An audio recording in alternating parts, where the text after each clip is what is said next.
You're on, Brother Darren.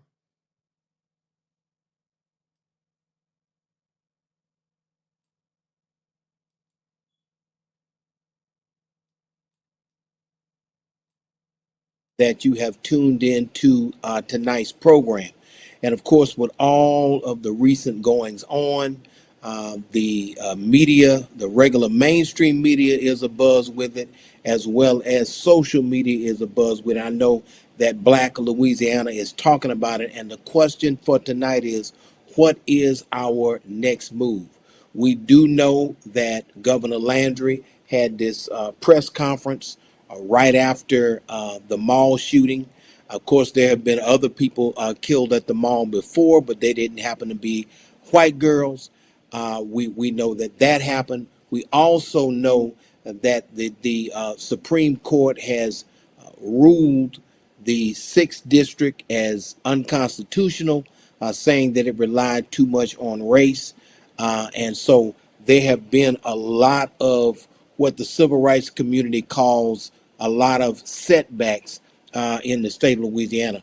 Now, what we want to do, if we can, because that press conference went viral, that grandstanding stunt that Governor Landry put out there to take advantage of a tragedy was really, really unscrupulous. But here's the thing I want to do. Let's go ahead and run the clip of Governor Landry and some of what he had to say at that press conference so that we can react to it, and I'll let you know what I think about it afterwards.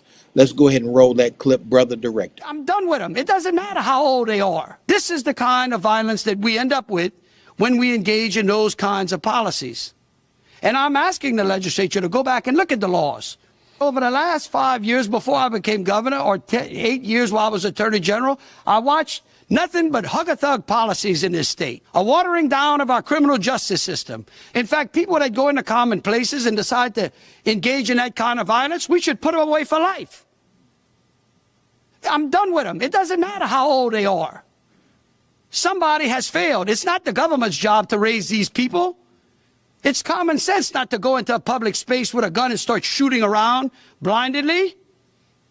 If a judge chooses to hand down weak sentences to known violent actors, if a judge decides to turn violent offenders loose with minimal restrictions, if a judge fails to treat gang-driven violence without the gravity it deserves, I am going to call them out individually, publicly, clearly, and directly. And I mean even the federal judges as well. If it's up to me, I'd send them all there for the rest of their lives. Next. Now, of course, it looks like the governor is having some sort of a tirade right there. But what the governor is doing, in my view, is grandstanding in the middle of a tragedy. Now, of course, I had an image that I sent to the director that deals with that. It shows a picture of the person that was killed at the mall, that lost their life. And of course, anytime somebody loses their life, it is a bad thing, no matter who they are. So I'm not making light of anyone's death. But remember what the governor said, 18,000 acres. He mentioned hug-a-thug policies. He mentioned these things. And he said that if it was up to him, we would put him away for life. Now, it's unfortunate that he said that, but understand that when he took office, there was a special legislative session, okay, where he literally got rid of all parole, got all of what he wanted as it relates to the criminal justice system or injustice system, almost pretty much eliminated parole. And so you're in a situation to where, and he sought to curtail the time limit upon which you could appeal certain things, right? So we already have the highest incarceration rate of any place on the planet Earth. But what this proves, in my view, is that those type of policies are actually ineffective. They simply do not work. and it's proof that they don't work. All right. So when we see this now, what they want you to focus on is the white girl that died. And of course, hey, our condolences go out to the family. But the bottom line of it is that press conference would not have been had if it was not a white girl that died. And so that they can portray all of our youth as dangerous, as a danger to white folks, they put this out here like this. And the governor went on ahead and grandstanded so that he can capture people's emotion. And we know that there is a strong racist element among those who voted for him. And what he's trying to do is get elected on the backs of a tragedy. It's really low. It's really something that is not in keeping with any kind of integrity. And that's what the governor was doing, taking advantage of a situation that everybody knows it wasn't really even dog whistles. It was what it was, all right? A racist situation. Now, once we saw this, and I want you to know, once Brother Darrell saw this, your Brother Darrell Muhammad, we actually had a response to this. We didn't let this go. We had a response for what the governor had to say. And what I want to do right quick is run the response that we had, which really went viral over 3 platforms, went viral because a lot of people understand that this was taking advantage of a tragedy, and that's what it was. Let's go ahead and roll our response, Brother Director. Did somebody say hug a thug? Did somebody say that they don't like hug a thug policies? Well, you hug a thug. You hug the thugs that beat Ronald Green to death, and you didn't indict them when you were the Attorney General. You hugged the thug when you allowed the murderer of Alton Sterling to go unindicted. Yeah, you love thugs. It's just that they're thugs of a different color. You hug thugs, you protect thugs, you feed thugs all the damn time, and you are politically grandstanding in the middle of a tragedy rather than providing real solutions that work. See, you got everything you wanted out of the legislature, and it's still not enough. You want more and more and more. And your policies, this is proof that your policies do not work. I'm just looking at the thing objectively. Yeah, you love thugs. Along with Hiller Moore, there was a thug in front of a Trader Joe's that got a lot of hugs and a lot of love from Hiller Moore's office. Yeah, y'all love to hug thugs. It's just that they have to be of a certain color. Now, to further illustrate my point, and I gotta illustrate this point here. There's another image that was just the opposite, where a white man by the name of Stephen Heinrich was repeatedly let go, and he stabbed to death a black girl. Okay, now Governor Landry did not call a press conference when the justice system let this white guy go who had repeated restraining orders, who violated restraining orders and was obviously dangerous, and Hiller Moore's office did not ask that he be allowed to stay. He got out on a $2,500 bond, a $2,500 bond. So you're looking at what, $300 that he was able to get out of jail, and he wound up stabbing this beautiful young lady to death. Stabbed her in the parking lot of her apartment complex. So I wanted to lay that out there so that you would know that. All right. So, but the governor, when this white guy who was 28 years old, not 17 like the other brother was, and again, we don't know all the facts. They haven't released the video. We don't even know if that brother or that person that turned himself in with an attorney. You know, of course, they say that law enforcement got him, but he turned himself in. Okay, when you turn yourself in, that's not really hard work. So I wanted to lay that out there so you would know that. I understand they said we were up all night and we were doing this and we were doing that, but the man had an attorney and he turned himself in. He was 17. This guy was 28. He was for certain a grown man, as they say, and he literally, um, you know, stabbed this woman to death and had been in repeated problems like that. So I just wanted to lay that out there, and I wanted to illustrate the fact that the governor did not call a press conference. He did not call a press conference at that time. Okay, and that is why I guess this image of a clown is circulating all over the web, because that really is how he was behaving. And for him to say, I throw them all in jail for life, them all. Well, what you mean them all? He didn't even say all criminals. I throw them all in jail for life. I don't care how old they are. Well, you must have cared how old this white guy was, because he wound up, when he was supposed to be held in parish prison right here in Baton Rouge, he was not held. He was released when he should have been held. All of the signs were there, repeated problems from this 28-year-old Mr. Heinrich, and he ends up killing Miss Stacy Charles, but no press conference. And let's be honest with you, it's because a white girl got killed. And I'm not diminishing the life of a white girl, but I'm certainly not going to diminish the life of this black girl, right? This black young lady. Because a white girl who was slated to graduate lost her life, now it's an issue.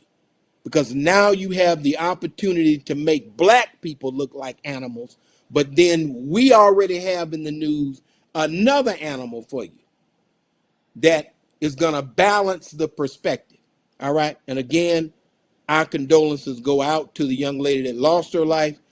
Our condolences also go out to this sister, Sister Stacy Charles, who lost her life because a white man who should have been held in prison was let go, and he wound up killing this girl. And so I wanted to lay that out there because, hey, sometimes the media isn't balanced, and certainly the governor was not balanced in his perspective and in the way that he came out like that. Instead of bringing people together, the governor was very divisive and really along racial lines. You can say what you can take it or you can let it alone.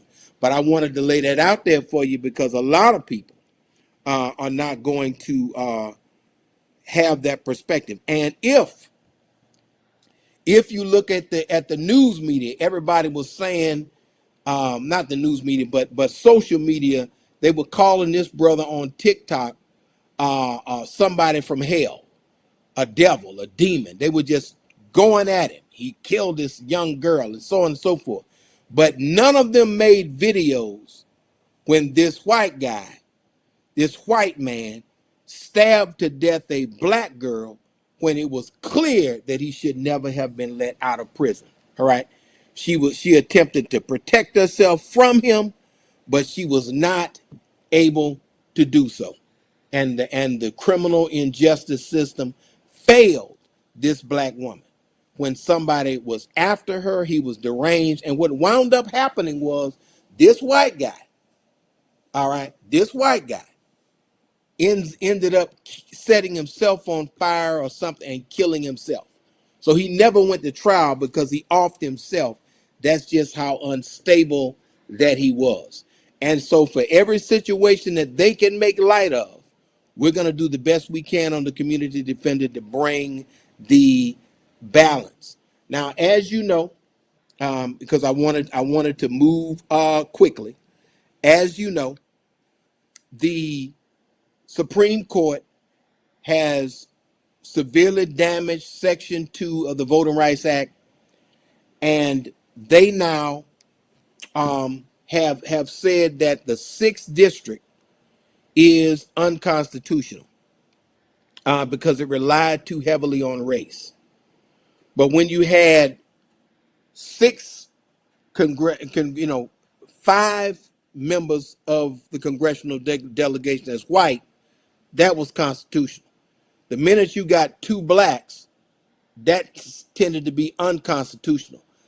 So that has brought a lot of consternation. A lot of people are angry about it, and I understand, where you are. However, we have to ask ourselves the question, because we have actually, for the past 46 years, civil rights has been going backwards. The whole idea of our upward mobility in the greater society, our participation as equal shareholders in this fabric of America, it hasn't been going well. And so we actually have less now in the way of constitutional interpretations that are favorable to us than we actually had in 1965. We actually are going backwards. In my lifetime, we have literally lost ground. All right. If you want to talk about it from a civil rights standpoint, we've lost ground. So what we got to do is we got to see whether or not things are working like they need to work. All right. Whether or not we're fighting the wrong fights or we're fighting the right fights, these are things we got to look at. These are things we got to talk about. All right. Because our strategy might be wrong. Understand we have to do something for ourselves. The system has not worked for us. All right. It just hasn't. Court case after court case, affirmative action going back, Voting Rights Act Section 5 being outlawed. All of these things that were put into place supposedly to protect our right to vote and our right to be included in certain spheres of society, all of that has been washed away. And so I wanted to, that's something that we need to deal with. What is our next move? Since the Supreme Court is final, you can't go higher than that. So the only one that we can go to higher than that is going to be the supreme being. And that's really where black people need to go. The Supreme Court has failed us, but we might want to rely on the plan for black people given to us by the supreme being. And that, I think, is where we need to go. Now, let's go ahead. Brother Cleo Fields had some remarks in Washington, D.C. I think it's worth listening to those in my view, very gracious remarks in view of the circumstances. Let's go ahead on and hear from our brother Cleo Fields moments after he found out about the ruling. Cleophas Fields from Louisiana, who directly is impacted by this Calais case. Cleo. Thank you. Look, after all of those remarks, I would just simply say I rest my case. Listen, I'm from a state where, in order to register to vote years ago, you had to state the preamble to the Constitution. I'm from a state that basically said you had to own property in order to register to vote. This is not new for me. I've been down this road before. 33 years ago, the same court and the same plaintiffs, for the most part, filed a lawsuit against the, at that time, the 4th Congressional District. And they basically said that it was a racial gerrymander. And the courts ruled that they were right. The legislature went back and eliminated the district. Here we go again. I've never served a day in Congress without a lawsuit in the Supreme Court.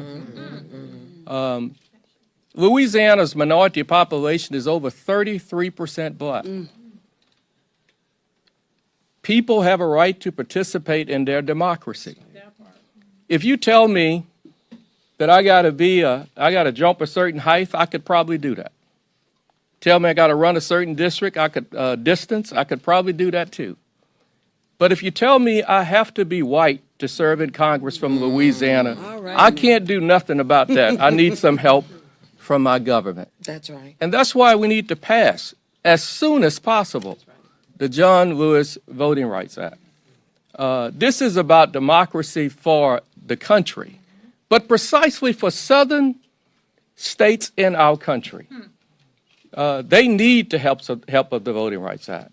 So I urge the members of this body to pass the John Lewis Voting Rights Act as soon as possible. All right, there you have it. Now, one of the things that kind of struck me was when Congressman Fields said that he's never served a day in Congress without having a lawsuit at the Supreme Court. That is extraordinary. And I have no reason to doubt the brother, but that lets you know the sickness of what we're dealing with as a people, not only in the state of Louisiana, because this type of racist sentiment is it's all over the country. And Malcolm X even said years ago that he didn't want to hear any talk about how it is down south. He said if you're below the Canadian border, you're down south. In other words, the racism is really everywhere. All right. It may be sometimes more open in the South, but the racism is everywhere. Black people are disrespected and disliked everywhere. And our free labor formed the foundation of the wealth for this country. And you would think that if I worked for this country for free to lay the base for the wealth of the country, that the country would treat me better than how it's treating me. But that's just not the case. Now, here's I'm going to read something right quick. And again, there was a lot of promise when a lot of these laws were passed. The Public Accommodations Bill and the Voting Rights Act, the Civil Rights Act, all of these things, when they were passed, they literally, we were just enamored. We thought we had made it. But then Martin Luther King said it didn't cost America anything to integrate lunch counters. But now what's needed is going to require billions of dollars. And that's just not something that America is prepared to do, nor was prepared to do. Go ahead, let's take this call right quick. Go ahead and let's take this call, brother director. All right, caller. Go ahead, caller. Hey, I'm reading your topic there, Brother Dara. The Black Louisiana, what is our next step, next move, or next anything? Our next step is to leave these people alone. And I'm going to start off with the last couple of colored folks you showed that's supposed to represent us, that's telling us that we got to so-called bring the John Lewis Act, who Joe Biden could have passed the first 2 years that he didn't pass, all the George Floyd Act. All those things was under the Democratic Party. And you're seeing that Hakeem Jeffries hiding his little bright-skinned face behind Cleo's sellout lies. This is the problem that we're not understanding. They're the ones getting paid while we getting played. Now, all of a sudden, they're bringing up a bill that Joe Biden could have passed. Long time ago, he had with the executive order. Because as you know, Trump passing everything with his executive order. Joe Biden refused to do either of those things. But let me elaborate on that video which you showed with Jeff Landry, the head goon of all the white supremacists.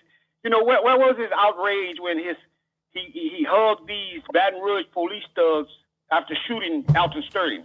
Where was his outrage when his state trooper thugs beat Ronald Green to death? But why his outrage wasn't about his mentor and role model, Donald Trump, pardoning these convicted felons, treasonous, violent criminals for the insurrection? But you see, he's using that to get the white base scared. And black people, let me put it to you like this: don't follow these theories. Don't let Don't let these Black Voter Matters protesters come out there telling you you got to go vote. Every time you're voting, you're giving up your interests and you're giving up your rights. Until these people realize that we are the ones they really need in their parties, they're going to keep disrespecting us. And those same black faces, I hope you play that video again, these are our enemies, the black people who are so say representing us. You know, Cleo Field in his seventh sign then collected $22 million. He didn't call none of the black people to say, look, I got an investment to take you out of poverty. He didn't do that. He's living good. But you see, Cleo Field ain't going to tell y'all that Jeff Landry is the one who helped him get that district because he helped Jeff Landry get the governorship. So we got to understand all those things. They working together. The Democratic and the Republican Party are the same people. They're designed to confuse us, to make us think we got to vote one of them in as our leaders. And every time we're giving up our vote, we're giving up our consent to their contempt. So don't complain, but don't blame these racist white folks for what they're doing to you. Blame the black people who so they represent you. Okay, brother, there we got your So keep guest talking on the line. about that. All right, thank you. All right. Thank you, caller. We definitely appreciate your opinion. And what we're going to do now is hear from Brother Eugene Collins.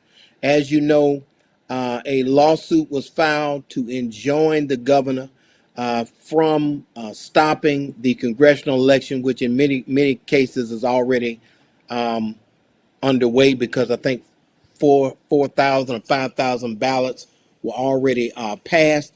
So let us hear from brother, and if you can bring us deeper into this topic and explain your motivations and for the lawsuit. Do we have our caller? This call is no longer being recorded. Hey, brother, can you repeat the question? I couldn't hear you. Oh, go ahead and brief us on the lawsuit and the reasons for it, so that our viewing audience, our 12 to 25,000 people will know what's going on. So, brother, first thing I want to thank you for having me on the show. But in this particular lawsuit, this action seeks to challenge the process which came after the denial of the maps. So we're not essentially in this particular lawsuit. We're not even on the map. There's 3 other lawsuits that have been put in by multiple organizations, the ACLU, the NAACP, even though it was kicked out. Jewish Federation as well put in something. This particular lawsuit is just challenging the process.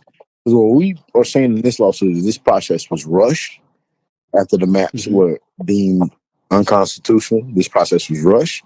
It was knee-jerk. And the Supreme Court never said stop elections or suspend elections. They said, hey, these maps won't work for us, right? And whether we agree with that decision or not, this particular lawsuit only says like, hey, let's back up a moment and make sure that everything we're doing is legal. And we hadn't had the time to dissect that nor understand it. This decision is knee-jerk at best, and something that is done by people that truly don't believe in the Constitution. But at the same time, you're confusing voters. Voters don't really understand what's going on, and we all know that to be voter suppression tactics, which is something that people do when they want to push something through. And we have to remember that Louisiana has always been a test ground state. They have essentially tried stuff here to implement around the country. And I believe that in this situation, it's no different. If this election does not happen, I don't expect midterm elections to happen either. Yes, sir. So with respect to that, if the lawsuit is successful, then things would move ahead as they're currently drawn. Is that correct? If the lawsuit is successful, and you gotta remember this, we drew a 3-judge panel, which means you got 3 judges, and 2 of those judges are Trump appointees, right? But we believe we have a really sound argument, and even if they're Trump appointees or not, we're not arguing anything but the Constitution. And I don't care whether you're Republican or Democrat or where your beliefs lead, right? This is about the Constitution. This is about democracy promised in this country. And not delivering on something like this means that you really don't care about democracy. You really don't care about the folks that already voted. The over 100,000 folks that votes probably won't be counted because of a decision like this. The decision was rushed. And that's what we're saying, that a governor shouldn't have the ability to rush a decision that affects the entire state. And if we lose, there will be pressure. Like brother, well, as black folks, what we need to understand right now is that they're rolling back rights from the 60s because they don't respect us like they did our grandparents. We should be upset about this. Absolutely, I'd have to agree with you that there is a significant disrespect and really a open contempt for anything that would be to our benefit. It's unfortunate. Now, so this lawsuit. Now, of course, I know that you're the former head of the Baton Rouge chapter of the NAACP, and you're very involved in the community. In terms of Black Louisiana, what is our next move? What is your understanding of that? Brother, and I'm gonna go back to some of our teachers, right? Our next move should be doing for self. Making sure that we're starting businesses and building real economic success, because we're losing political seats. And I'm just going to be honest with you. Last week set us back about 40 years. At our ages, we can realistically work for the next 20 years before it's time to hand it to a young person. And we still ain't going to gain ground on what happened last week. It's going to be our children that fight this, right? That's just what we're looking at right now. That's the position we've been placed in. So in the interim, we got to understand that we need to start building for self and extending that economic base so that we can fight these fights. Sometimes we forget, before we had political seats, we had money, and we need to get back to the money just a tad bit, because we got to fight a fight that we got to answer a fight at this point that none of us have had a response to, that's going to affect all of us. And at the same time, we need to understand that it is about getting to the polls. It is about voting. It's about voting for the right candidate, and the right candidate that serves your interests, and not just there saying the pretty statements, but actually knows what that is and actually can fight those policy things when they need to be fought, right? And at the same time, we need to be gathering, organizing, getting back to some of the basics, because we let people come into our communities and organize for us. They don't always have our best interests in hearts, but they're able to do that because we're not active. They're able to get jobs and opportunities based on the work that they say they did in our communities, but we ain't never seen them because we're not out there. We need to get back out there. We need to get back active. We need to be what our grandparents were. They changed the world with pens and pencils and loose leaf paper. And we have Instagram and AI and Facebook All of it. and TikTok and all of those other things, and we still seem to fall short. We got to get back to what made us successful, in my opinion, because last week we went back. We're fighting a fight that's new to our generation, and they got away with it. And even if we get a Democrat in the White House, it's going to take a long time to roll those things back. We got to get back to fighting. We got to get back to fighting. Sorry I took so much time. Yes, sir. Yes, sir. We definitely appreciate it, and thank you for stopping by the show. I know you're a man with a very busy schedule. You have of course, a lot of things going on. You have a major lawsuit that the entire country is looking at. I want to thank you for your courage. Thank you for doing something, for standing up to make a positive change. And a lot of people just don't have that kind of courage. Thank you, Brother Eugene Collins. And may God continue to bless you and bless your efforts, my brother. Thank you, brother. Yes, sir. All right. There you have it. You heard from the brother with the lawsuit that he's filed. The lawsuit that is going to that seeks to enjoin the governor from stopping the congressional election. And of course, he did some sort of emergency thing. They're supposed to be meeting to redraw the lines. And just as they did before, as Brother Cleo said, they're trying to roll that back. And it's interesting that he has never been able to serve without a lawsuit in the Supreme Court. The idea that Louisiana can only tolerate one black in Congress. Now, here's the thing I'm going to say, and I don't believe that there are any perfect politicians. All right, I just don't believe there are any perfect politicians. We don't have the Adam Clayton Powells that we had years ago. We don't have the Shirley Chisholms that are out there these days a lot of times. But I do believe that brother has advocated for health care and for We have education. a call on the direct line. Brother Okay, Adrian. okay. Well, let's go ahead. Let's go out. The point I'm gonna make is that brother um, has been on the right side of the issues that we're concerned about, and he has done a decent job of staying in touch with the constituents. And I would just have to say that you don't have anything better um, than brother, and at least in who's running. I haven't seen it, so I just wanted to lay that out there. None of us are perfect, but at the same time, he's on the right side of most of the issues that concern black people. Let's go ahead and take this caller. Go ahead, caller, you on the air. Salam alaikum, brother Darrell. Look, I just want to mention that. Hello, can you hear me? Yes, sir, I can hear you, brother.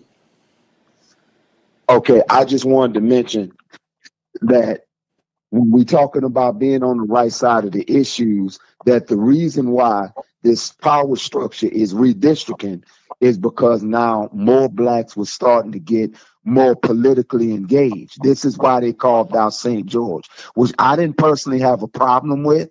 But you wanted to take 48% of the money from the parish, and now they want to take more money out of EBR to try to build their own school district. So I say use your own money and not use our tax dollars to separate from us. And with this shooting in the mall of Louisiana, well, when January 2026 got here, from January the 1st, 2026, until about January the 30th, we had 14 to 18 shootings that we know of. What about the shootings that happened in Eden Park? What about the shootings that happened in Zion City? And nobody said nothing about that. But then you have a shooting in the mall of Louisiana. Well, what do you expect when you take money and close down the Katana malls, close down the stores on the north side of town? When you close down those stores, where other people are going to go? But what we're doing with my church under the leadership of Pastor Mark Ellis and his wife, First Lady Mary Ellis, we have a hope house that we built in Zion City. And we're building another one in Eden Park, and we're going to have a bus wrap around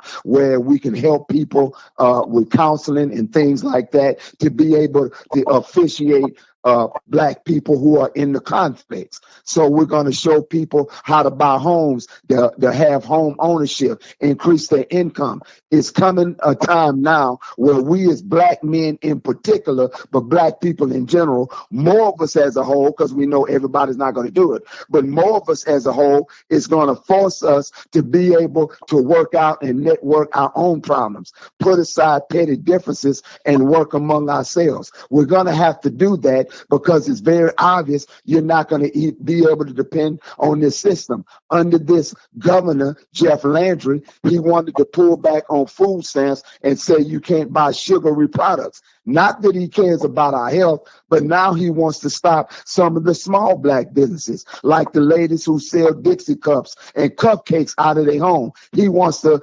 infiltrate into that. So it's very obvious that we're going to have to be able to, if we're going to have political power, we're going to have to circulate economics in our community and build lobby groups. Thank you, brother. I definitely appreciate your sentiment. A lot of people are talking about these issues, what's going on in the state of Louisiana as it relates to black people. We did hear the tirade. It was called a press conference by Governor Landry, but it was a tirade of a clown who wanted to take advantage of a tragedy to further his racist agenda and to continue to plant the seeds of racist discontent. That's really what he's rolling with. He actually was running for office because to fight against us makes you a hero to the largely racist constituency in the state of Louisiana. And that's what he was trying to do. He didn't provide any solutions except lock them up and throw away the key. But again, as I pointed out before, he didn't have a press conference when Stephen Heinrich killed Stacey Charles. He didn't have a conference about judges not doing their job and letting people out of jail who shouldn't have been out. This was clearly that case. But because a white girl was killed, and again, I don't want to disparage anybody's life, but let's be honest, because a white girl was killed, because a white girl was killed. That's when it became important. That's when they started talking about hug a thug stuff. And again, they hug thugs all the time. It's just that they happen to be white thugs. And so I wanted to lay that out there for our people, because we have to deal with this thing effectively and see the issues as they are. All right. And I'm not going to apologize for loving black folks and for defending black folks and for standing up for black folks. Okay. I understand. I'm going to let other people talk about all Louisianans and all. Y'all talk about that. We're going to focus on the downtrodden, our people, the disenfranchised, our people. That's what we're going to do here on the Community Defender. Now, I have a book which I've recommended to y'all. I've recommended this book 100 times. I know I have. All right. It's called Message to the Black Man by Elijah Muhammad. All right. Now I'm going to read something, and it alludes to something that brother Eugene Collins came up with, where he said we got to do for self. On page 258 of this book. Now understand that this book was published in 1965. All right. 1965. So just to lay it out there. He says, and just to put it in context, it's a very old book. Okay. This book is 61 years old. It continues to fly off the shelf at Muhammad Mosque number 65, Muhammad Mosque number 45, Muhammad Mosque number 46. This book is a major, I'm talking about people who are 20 years old, 18 years old are coming in asking for this book, because this is what it's about. It's about what we can do. Now, here's the thing. It says on page 258, it says under the heading, beware of false promises. Get that together. Beware of what? False promises.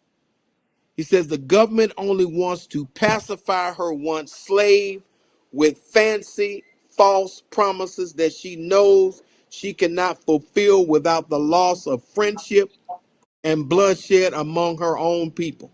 But there is nothing like a good future in these rosy promises for the so-called Negroes. Why should the government hinder us? Now, it was called back then. It was telling us, the Honorable Elijah Muhammad told us to be aware of elections, to be aware of the national election, to be on guard for the tricks. And he said that the offer of integration was a hypocritical trick. And the Honorable Louis Farrakhan has repeated that same message courageously. So now, here we are, fighting for the same thing, excuse me, in 2026 that we were fighting for in the 1960s.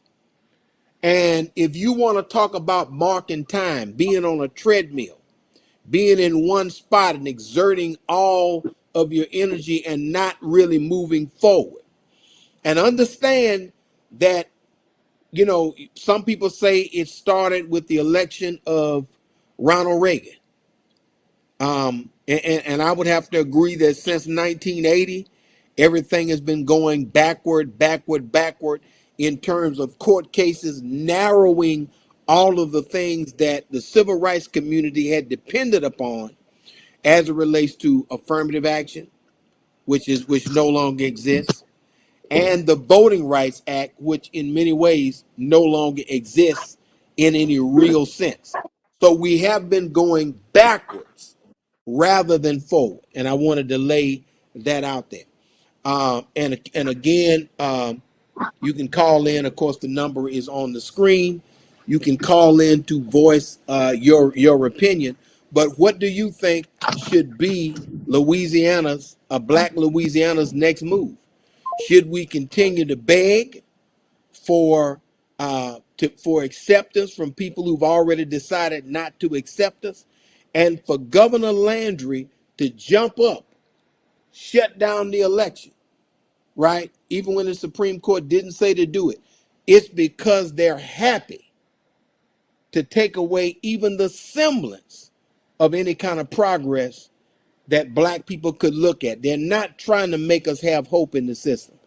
They're trying to let us know what our true position and condition is in this country that is called the United States of America. They're trying to let us know in the state of Louisiana. Okay, for Governor Jeff Landry to have a tirade like that and provide no leadership.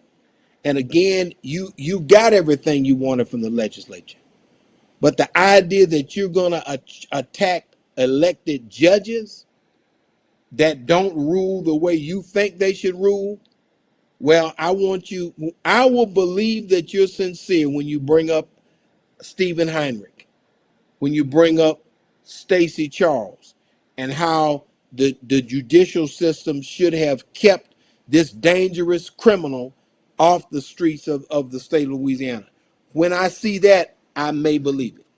But I understand it was race baiting. That's what y'all do. That's how y'all roll.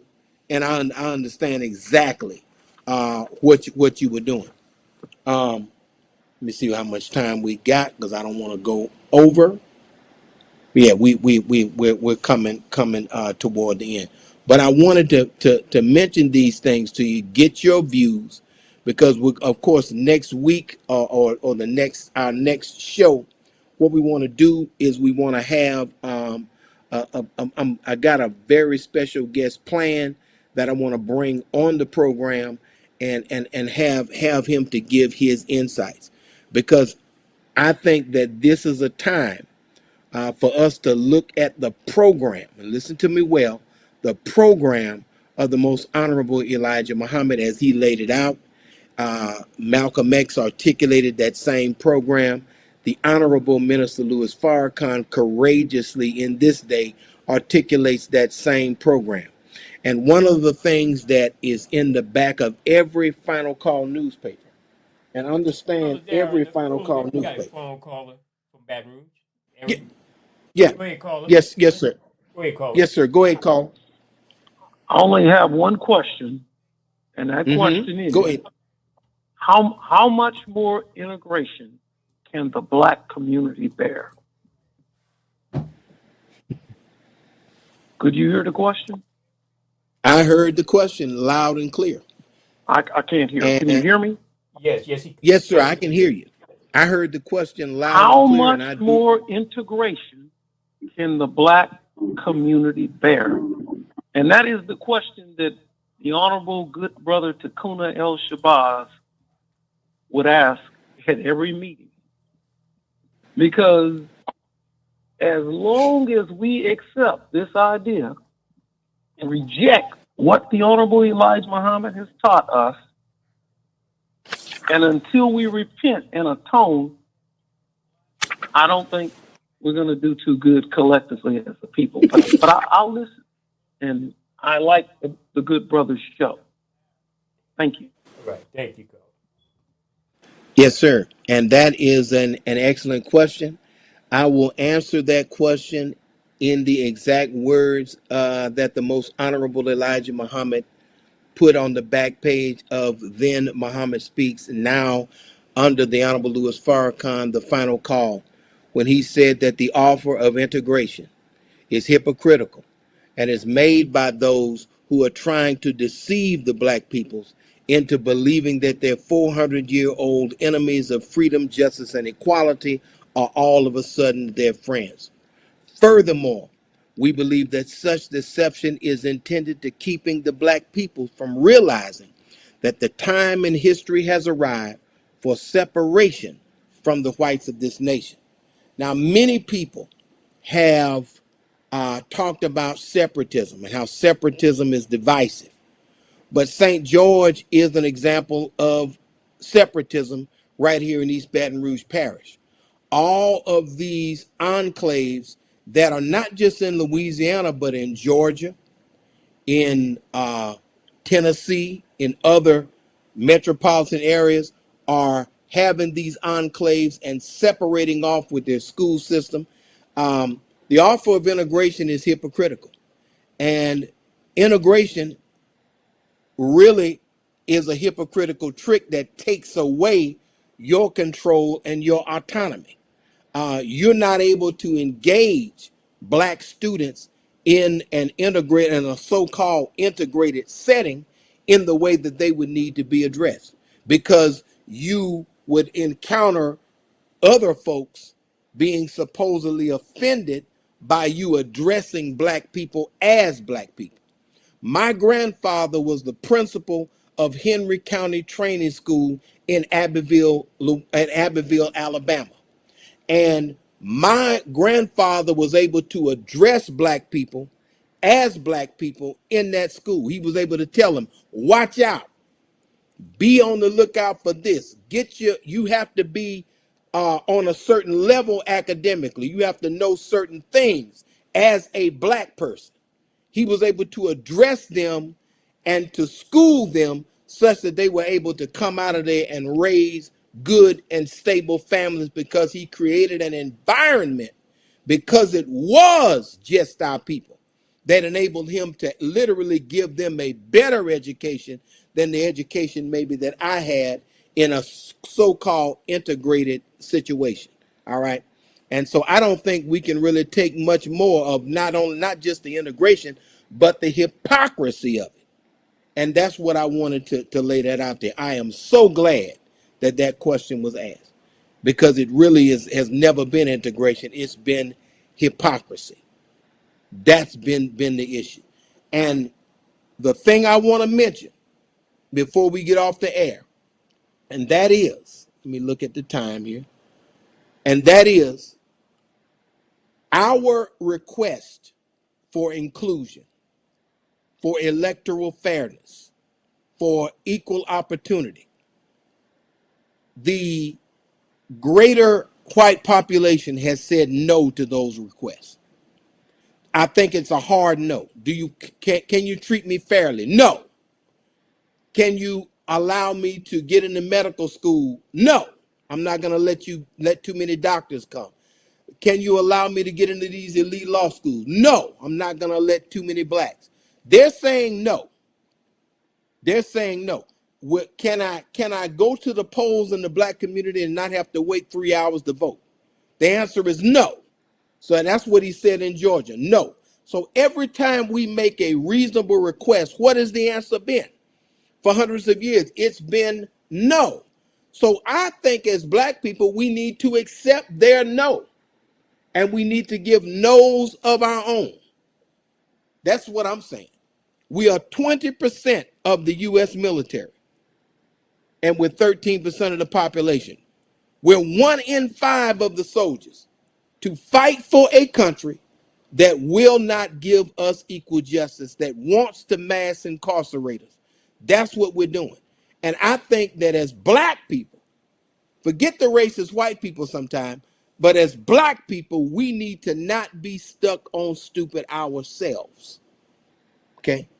That's where I'm at. And I think that's where the most honorable Elijah Muhammad is at. I think that's where the honorable Louis Farrakhan is at. 1 minute. He said we needed to focus on solutions that we could execute on our own. And that really is what time it is. It's nation time. So I want to thank everybody for tuning into the Community Defender. I want to thank all the callers. I want to thank everyone for tuning in. And may Allah bless each and every one of you and bless your families until we come back next time with another edition of the Community Defender Talk Show. I'm just your brother, Brother Darrell Muhammad. Assalamu alaikum.